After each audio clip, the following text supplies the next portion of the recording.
খুব ভালো। আমার আমেরিকা মেলিয়াতে 3টে পাতা মুখ বাড়িয়েছে, কিন্তু ভীষণ আশ্চর্যজনকভাবে মোহঙ্গি একদম একদম জল নেই। তুমি লাস্ট যখন দেখেছিলে তখন ভর্তি ছিল না আলপনা দি? হ্যাঁ তাই তো, ভর্তি তো ছিল। কি কাণ্ড। যাই হোক, ঠিক আছে, জল এখন মিউনিসিপ্যালিটির জল নেই, আসলে এটা ভরে দেওয়া যাবে।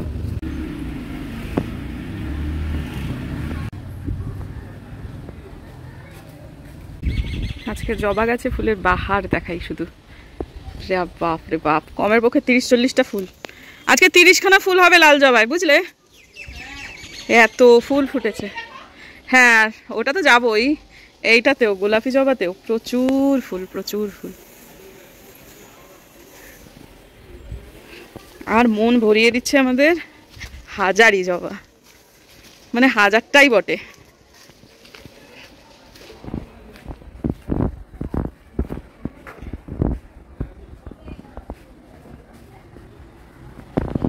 এত কিছুর পরে আমাদের, হ্যাঁ এত কিছুর পরে সরস্বতী জবা কিন্তু খুব একটা ভালো ফুল দিচ্ছে না, এটা একটু ঘমন্ডি জবা আছে। বাপরে, হাজারি জবা 1000টাই দিয়েছে ফুল, 1000টাই দিয়েছে, মানে ওই আর কি কি বলে ওটাকে, রূপকার্থে 1000টা ফুলের ভার। এবার গাছ পড়ে যাবে। এই ফুল অপূর্ব, এইটাই তো চেয়েছিলাম। নিচের থেকে উপরে আমার বারান্দা বাগানের জবাও দেখুন। বারান্দা বাগানে তো কালকে 14টা না 15টা ফুল। আচ্ছা, লণ্ঠন জবা আর জামরুল জবা ফুল হচ্ছে না তো? হ্যাঁ ফুল হচ্ছে না, এটাই, এটা ডালগুলো কেটে দিতে হবে। ডাল কেটে দিতে হবে। কি সুন্দর দেখতে। হ্যাঁ নিয়ে এসো। তুমি বলো কোথায় গেলে ইয়ে পাবে, আবার সবজি চাষের সময় আবার কেটে ফেলে যদি।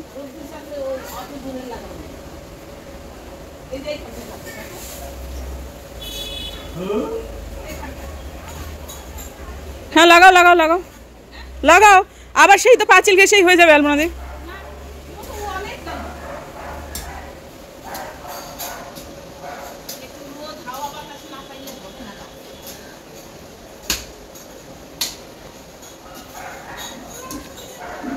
ব্যাস হয়ে গেছে, অত লাগবে না, ওটা নিজের ভালো সারের মাটি আছে।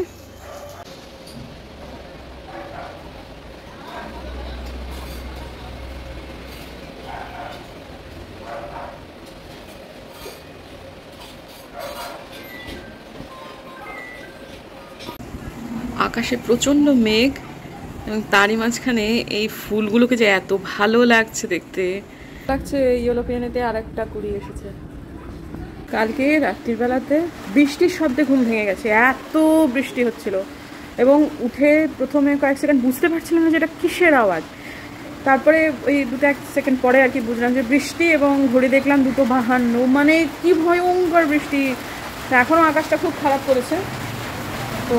এবং আপনাদের সাথে কথা বলতে বলতে বৃষ্টি নেমে গেল। টিনের চাল, খুব জোরে শব্দ হবে, বোঝা যাবে কিনা জানি না কথাগুলো।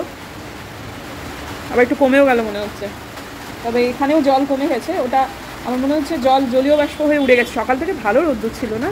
ভেতরে ভেতরে আরও কোনো কুড়ি আছে নাকি দেখতে হবে, বা না দেখলেও চলে, থাকে যদি হয় তা তো দেখতেই পাবো। আমি আমার যত্ন করে যাব, যেদিন বুঝবো যে ডরমেন্সি নিয়ে নিয়েছে সেদিনকে পট উল্টে দেবো, নতুন করে আবার টিউবার বসাবো। যদি একটু এক্সট্রা টিউবার হয় তাহলে দিয়ে দেবো সামাজিক মাধ্যমে, কারো যদি লাগে তাহলে। অবশ্যই এই জিনিসটা কিন্তু ফ্রিতে দেবো না, এই জিনিসটা কিন্তু আমার কাছ থেকে মূল্য দিয়ে কিনে নিয়ে যেতে হবে, কারণ ফ্রিয়ের জিনিস না খুব একটা মানুষ কদর করে না। সেটা যদি কিছু দামও অন্তত আমি নিই তাহলে সেটা কদর পাবে অবশ্যই। দেশের জাতীয় ফুল তো, এই জন্য। বাবা, বড় বড় ফোঁটা বৃষ্টি। আচ্ছা, এই যে ভদ্রমহিলা আসছেন শাড়ি পরে, এই ভদ্রমহিলা কিন্তু কিছুদিন আমাদের বাড়িতে কাজ করেছিলেন। আমার মা যখন আসতো তখন আমি রান্নার জন্য, মা যে কদিন থাকবে সে কদিনের জন্য লোক রাখতাম, তখন এই ভদ্রমহিলাকে কিন্তু রেখেছিলাম। তো মিনামাসি এর পরে এসেছে, মানে সে যাত্রায় মা চলে গেল, একে ছাড়িয়ে দিলাম, তারপরে আমি নিজে আবার রান্না করলাম, তারপর আবার পরের ক্ষেপে মা এলো, তখন মিনামাসিকে ডাকলাম ওই 1 মাসের জন্য রান্না করে দেওয়ার জন্য। তারপর আমার মানুষটাকে খুব ভালো লেগে গেল, এই আর কি।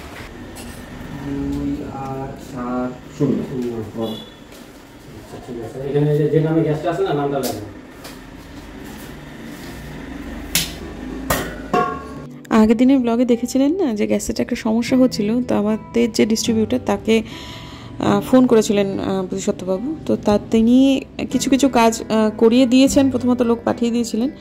আজকে আবার ওই গ্যাসটা শেষ হয়ে গেছিলো, সেই গ্যাস দিতে যে ছেলেটি এলো সে আমাদের এই পাইপটাও বদলে দিল। তবে এসে জিজ্ঞেস করছিল যে আপনাদের স্টিলের পাইপ মানে স্টিলের ওভেন নাকি কাঁচের ওভেন। তা আমাদের তো স্টিলের ওভেন, সেই জন্য কাজটা করে দিতে পারলো। যদি কাঁচের ওভেন হতো তাহলে হয়তো বা আমাদের এই জন্য আবার আলাদা একটা লোক ডাকতে হতো, কারণ ও কাঁচের ওভেনে কাজটা করতে পারবে না বললো। তো যাই হোক, অনেকগুলো কারণেই আমার শ্বশুরমশাই কাঁচের ওভেনে আমাদের ঢোকাতে দেন না। আমার যেমন একটা 4টে বার্নারের কেনার খুব ইচ্ছে ছিল, প্রায় একেবারে হয়েই গেছিলো প্রায় কেনা, কিন্তু তারপরে সেটা যাই হোক আর হয়নি। কিন্তু এটাও যে খুব একটা ঝুঁকির নয় তা কিন্তু নয়। এটাতে যে বার্নারের ওপরে যে স্ট্যান্ডগুলো সেগুলো কিন্তু লুজ, এটার মধ্যে একটা লুজ, মানে যখন তখন খুব সাবধানে রান্না করতে হয়। মানে ভাঙাচোরা জিনিস দিয়েও চলবে, তাও নতুন জিনিস আনা যাবে না, বা একটুখানি নিজেকে একটু কিছু উন্নত করা যাবে না, সেটা মানে এবারই একরকম অলিখিত নিয়ম বলা যেতে পারে, যেটা চলছে সেটাই চলুক। প্রায় 4 বছর হয়ে গেল এটা চাইছি যে রান্নাঘরটা মডুলার হোক, কিন্তু সেটা হচ্ছে না। তো দেখি কবে যে বরফ গলবে আদৌ আমি জানি না, আদৌ গলবে কিনা সেটাও আমি জানি না, কারণ কিছু কিছু স্বভাব বোধিসত্ত্ববাবুর একেবারেই তার বাবার মতো, কাজেই আমাকে কিছু কিছু জিনিসের লড়াইটাকে ডবল করতে হয়। তো যাই হোক, আপাতত কাজটা হলো, এইটাই হচ্ছে খবর। এখন বিকেল হয়ে গেছে, মেঘলা ওয়েদার, সেই জন্য একটু কিরম কিরম একটা লাগছে। এখন মোটামুটি এই 5:30 বাজলেই এখানকার আলোগুলো জ্বালিয়ে দেয়। আমার না কালকে একদম ঘুম হয়নি রাত্রেবেলা, ইন্দ্রিয় অত্যন্ত বেশি সজাগ ছিল, আমার খুব ঘুম পেয়েছে। আমাকে আজকে একটু শুতেই হবে, যদিও আমি এই সময়টাতে শোয়াটাকে একেবারে অ্যাভয়েড করি, কারণ অসুবিধা হয়ে যায়, রাত্রিবেলায় ঘুম হয় না। কিন্তু কালকে আমার কি হয়েছে, মেয়ে ঘুমোচ্ছে, শরীর ভালো ছিল না, মেয়ে যখন উঠছে বা মেয়ে কাত হচ্ছে আমি যেন চমকে চমকে উঠছি, বারবার উঠে মেয়ের কাছে যাচ্ছি। অন্যান্য দিনে শরীর খারাপ তো ছোটোখাটো হতেই পারে এরকম, কালকে যে বিশাল কিছু হয়েছে তা না, তবে কালকে খুব আতঙ্কিত ছিলাম আমি। তো সেটা ওই বারবার করে উঠে উঠে দেখা, তারপরে একটু ঘুমটা গাঢ় হলো, আবার বৃষ্টির আওয়াজে ঘুম ভেঙে যাওয়া। মানে কালকে ইন্দ্রিয় সজাগ ছিল অত্যন্ত বেশি পরিমাণ। তবে ওই ঘরটাতে মেয়ে পড়ছে, ওখানে টুকুর আজকে কিন্তু একদম ঠিক আছে। হ্যাঁ, তো কালকে রাত পর্যন্তই ঝামেলাটা হয়েছে। আজকে সকালে উঠে একটু কাহেল ছিল, কিন্তু মানে তেমন কোনো অসুবিধা নেই। তো এখন কথাটা হচ্ছে, একটু যদি না শুই আমি আর পারছি না, সেজন্য এখন এখানে একটু শোবো। আর কালকে আর কোনো জামাকাপড় কিছু গোছাতে তো পারিনি, তো আজকে সকালবেলা উঠে ধামা জামাকাপড় গুছিয়ে পরে আজকে মামুনি আবার এক গাদা ফেলে রেখেছে। তা নইলে আমি কিন্তু এই ঘরটাতেই শুতাম, কারণ আমার কিন্তু এই আকাশ দেখে শুতে খুব ভালো লাগে। কিন্তু এই যে আবার এক গাদা এখানে এসে ফেলে গেছে, এগুলো উঠে তবে ভাঁজ করবো, এখন আর ভালো লাগছে না। ফোন দূরে সরিয়ে রেখে একটু তন্দ্রার মতো এসেছিল, বোধিসত্ত্ববাবু ফোনটা হাতে ধরিয়ে দিয়ে বললেন যে ফোন এসেছে, দেখি একটা আমার বন্ধু ফোন করেছে। তো ওকে বললাম এই খানিকক্ষণ পরে আমি ফোন করবো। বলে এই শোন, বৃহস্পতিবারে পুজো করে এই সময়টা ঘুমোস না বুঝলি। আসল কথাটা হচ্ছে ওর এই সময় ছাড়া সময় নেই, চাকরি বাকরি করে, তো আজকে যখন একটু সুযোগ পেয়েছে তো আমাকে বললো তোকে ঘুমাতে হবে না, তুই আমার সমস্যা শোন। তারপর যাই হোক, ওর সাথে কথাবার্তা হলো, ও চাকরি করে, বাচ্চা ছোট, সময় করে ফোন করেছে, যাই হোক এটাই আর কি, অনেকক্ষণ কথা হলো। তো ভালোই লেগেছে, বন্ধুর সাথে কথা বলে খুব একটা যে খারাপ লেগেছে তা না। তো মাঝখান থেকে মেয়েটা আমার টিউশনে গেল, আলপনাদি নিয়ে গেল, দেখলেনই তো আপনারা। কিন্তু ঘুমটা আমার হলো না, একটু তাড়াতাড়ি শুয়ে পড়তে হবে এই তো। তো এখন এসেছি হচ্ছে, কতগুলো আমার হাজব্যান্ড কাগজ ব্যবহার করে রেখে দিয়েছে, সেই কাগজগুলো ফেলেই দেওয়া হবে হয়তোবা, তা সেটা দিয়ে একটা কাজ করতে, সেটা হচ্ছে পদ্ম গাছের বিরিয়ানি বানাতে এসেছি। পদ্মে স্ট্যান্ডিং লিভ চলে এলে, অর্থাৎ পাতা দাঁড়িয়ে গেলে এই ধরনের খাবারগুলোকে দিতেই হবে, দিলে তারা খুব ভালোভাবে রিয়্যাক্ট করবে এবং ফুলগুলো খুব সুন্দরভাবে হবে। কিন্তু সেটা যদি না দেওয়া যায় তাহলে কিন্তু একটু অনিশ্চয়তার মধ্যেই পড়ে যাওয়া যেতে পারে হয়তোবা। দেখুন, এমনিতে পদ্ম গাছ একটু ট্রিকি গাছ, অনিশ্চয়তা এরপরে যে থাকবে না তা তো না, কিন্তু যাই হোক এটা দিলে ভালো হবে। তো এইটা জায়গাটাতে ফ্যান এই মুহূর্তে মেয়েকে পড়াচ্ছিল, মেয়ের বাবা ওই ঘরেতে, জন্য আমি এসেছি। তারপর কিছুক্ষণ পরে মেয়ের বাবাও চলে এলো সুরসুর করে, তারপর মেয়েও চলে এলো, তাদের এখানেই পড়তে হবে। এদিকে ফ্যান চলছে না, যথেষ্ট পরিমাণে গরম লাগছে, কিন্তু তাদের এখানেই থাকতে হবে। সেই কবিতাতে যখন তুই মিউজিক অ্যাড করবি, দ্যাট বিকামস আ লিরিক। এই হচ্ছে ঘটনা। তুমি কথা বললি, পোয়েমটার নাম মাই মাদার এট 66। যেটা দেখিয়ে দিলাম NPK 15-15-15, এটা যেমন সব জায়গাতেই পাওয়া যায়। তাছাড়াও আছে, আমি যে দুটো জিনিস দেবো সেটা হচ্ছে হিউমিক অ্যাসিড আর সিউইড।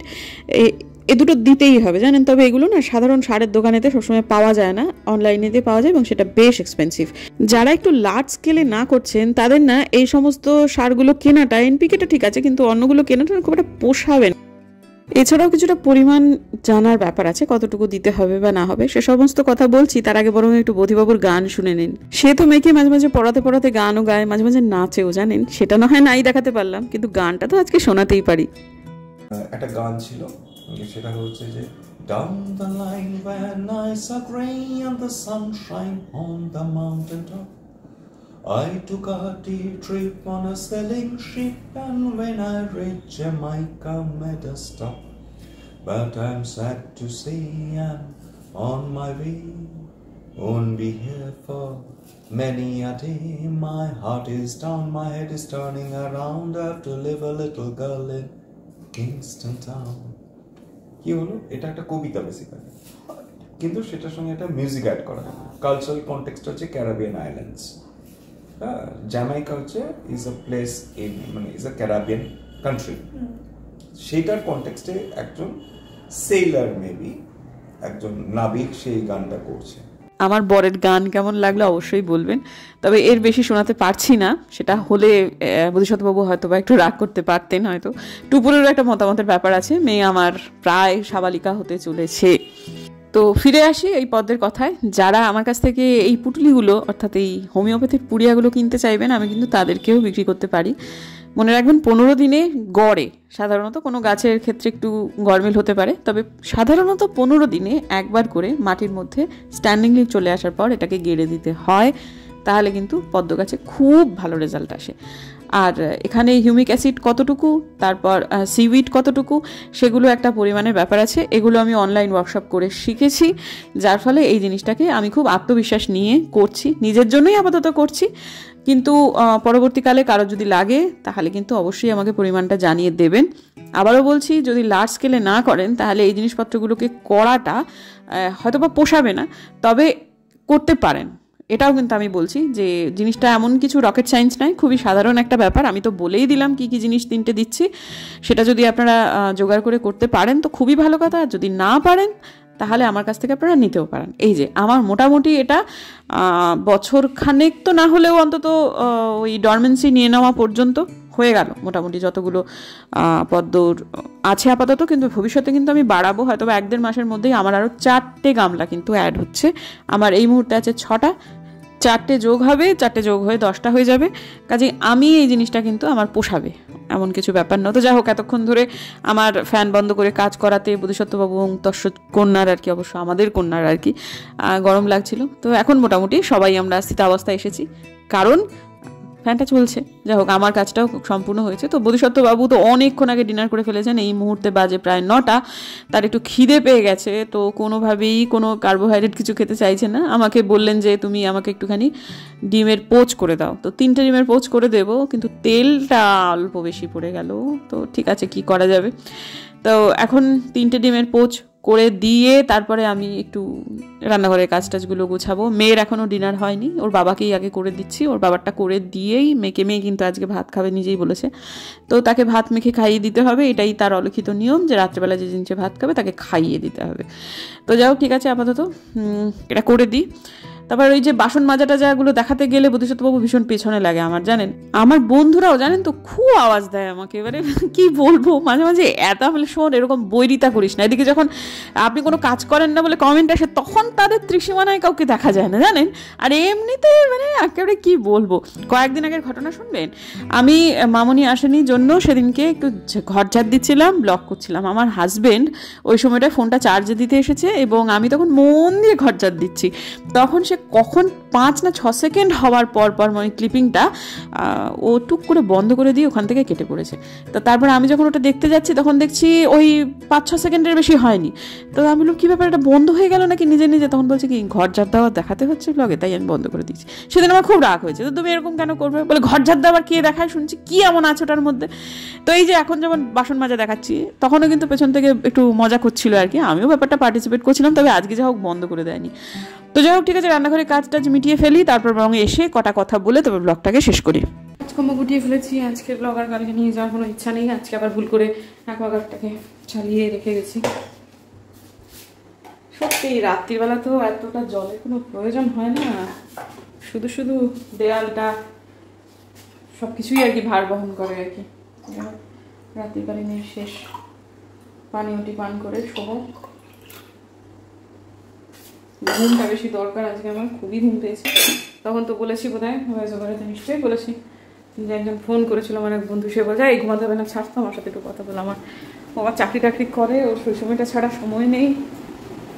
তা যাই হোক, হ্যাঁ তা আমি আবার সব ওকে বললাম, হ্যাঁ তুই কি আমাকে গুগল পেয়েছিস না কি রে, যত সব মানে সমস্যার সমাধান আমি করে দেবো, পারিবারিক সব সমস্যা।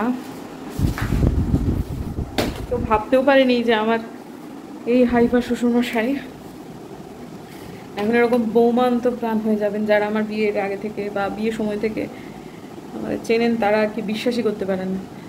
তো এই আর কি, মাঝে মাঝে কমেন্টগুলো আসে, অদ্ভুত অদ্ভুত সব কমেন্ট দেখতে পাই। মাঝখানে একজন লিখেছেন যে আমরা বিলেতে থাকি, আমরা সব কাজ নিজে করি, তোমার এত কাজের লোক। আমার এই কাজের লোকদের নিয়ে তো একটা বিভিন্ন রকম মানে তাদের আমি কাজের লোক বলিই না, তারা কর্মসহায়িকা, সেটা তারা ওইভাবেই ভাবতে অভ্যস্ত।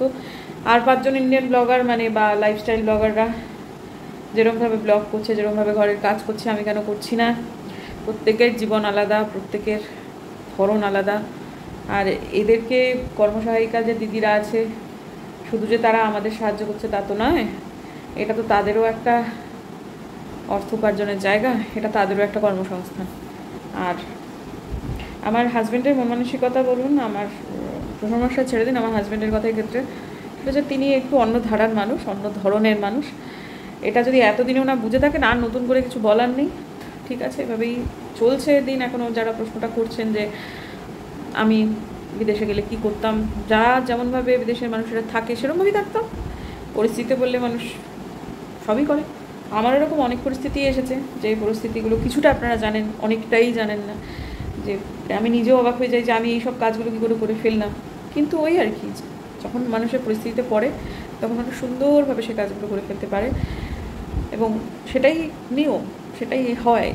এই যে খুব কাছে একজন ভদ্রলোক ভদ্রমহিলা থাকেন, তারা একটা ফ্ল্যাটে থাকেন, লিফট আছে সেই ফ্ল্যাটটায়, সে ভদ্রমহিলা মানে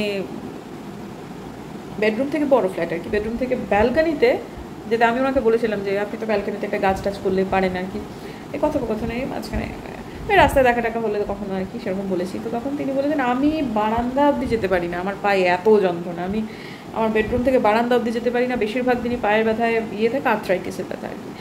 তা ঠিক আছে, কিন্তু তারা আবার কুম্ভে গেছে, কুম্ভে গিয়ে তারা এত হেঁটেছে, এবং ওই কাকু বললেন যে মানে ভাবতে পারিনি যে তোমাদের কাকিমা এত দূর হাঁটতে পারবেন। মানে দূরত্বটা যেটা বললেন সেটা হচ্ছে এই সুভাষপল্লী থেকে বাগডোগরা, এতটা দূরত্ব তাদের হেঁটে হেঁটে হেঁটে হেঁটে গন্তব্যে পৌঁছাতে হয়েছে। হেঁটে ফেলেছেন ভদ্রমহিলা মনের জোরে। মানুষ চাইলে যে কি করে ফেলতে পারে সেটা মানুষের বোধহয় নিজেরও জানার বাইরে, কাজেই হয়ে যায় সব কিছুই। এখন এই পরিস্থিতিতে আসার জন্য একটু অন্য পরিস্থিতিতে গেলে আমি মানিয়ে নিতে পারবো না বা মানিয়ে নিই না, এতটা বুকটুকে কেউ বলতে পারে না। তো এই তো ঠিক আছে, দেখা হচ্ছে বরং কাল। আজকের দিনের জন্য বিদায় নিচ্ছি বন্ধুরা। যদি আমার ভিডিও ভালো লাগে সাবস্ক্রাইব করবেন, পাশে নোটিফিকেশন বেলটাকে অন করবেন, যদি রিলেট করতে পারেন তাহলে প্লিজ বন্ধুদের মধ্যে শেয়ার করবেন। দেখা হচ্ছে আগামীকাল।